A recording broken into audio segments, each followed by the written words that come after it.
We have booster ignition and liftoff of Columbia, reaching new heights for women in X-ray astronomy. The main thing Chandra does is take these superb, sharp images.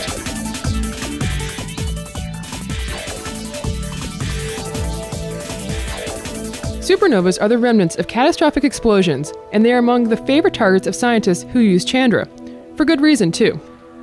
Supernovas and their remnants have proven to be extremely important in understanding topics ranging from the birth of our solar system to the history and composition of the universe itself. They can help astronomers understand the origin of the elements that are necessary for life. They can be used as cosmic laboratories for studying extreme physics, and they also serve as distant lighthouses that tell us about the accelerating expansion of the universe.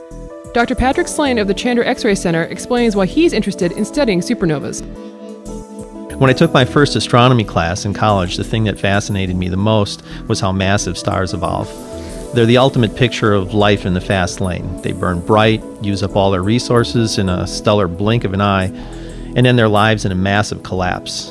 But they do go out with a bang. They leave their mark too. They take simple hydrogen and helium, turn them into heavier, more complex elements, and distribute them out into space, where new stellar systems enriched with these elements can form. The oxygen we breathe, the calcium in our bones, the iron in our blood were all provided in the demise of earlier massive stars. Who can resist a story like that? But how are supernovas created? Pat Slane explains what happens before the supernova during the typical lifetime of a star. All stars are actually destined for collapse. Stars form when gravity pulls large masses of gas together. The gravity pulls the gas inward toward the center and heats it up.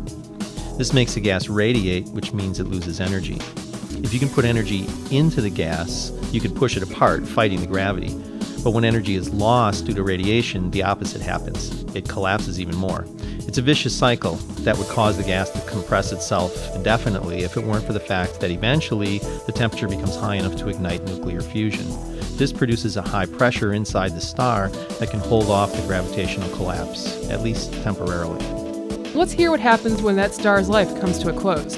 When hydrogen runs out, this ignites a new fusion process, converting the helium into heavier elements. But if the star is about 8 or more times as massive as the Sun, this process of fusion, fuel depletion, collapse, new fusion continues itself until the core is composed of vaporized iron at a temperature of several billions of degrees. But the process of iron fusion doesn't produce energy, it uses it. That means that from this point on, there's nothing to stop the crushing weight of the star. In less than a second, the entire core collapses, compressing the very center and triggering a massive explosion in which all but the very core of the star is blown out into space. These explosions, supernova explosions, are the most violent events in the universe. But a star's story does not end with its fatal collapse. Instead, a star's death can be a transformation as its stellar ashes are recycled into the space around it. For more information about the Chandra X-ray Observatory, visit our website at chandra.harvard.edu. This was a production of the Chandra X-ray Center, Cambridge, Massachusetts. NASA's Marshall Space Flight Center manages the Chandra program. The Smithsonian Astrophysical Observatory controls science and flight operations from the Chandra X-ray Center.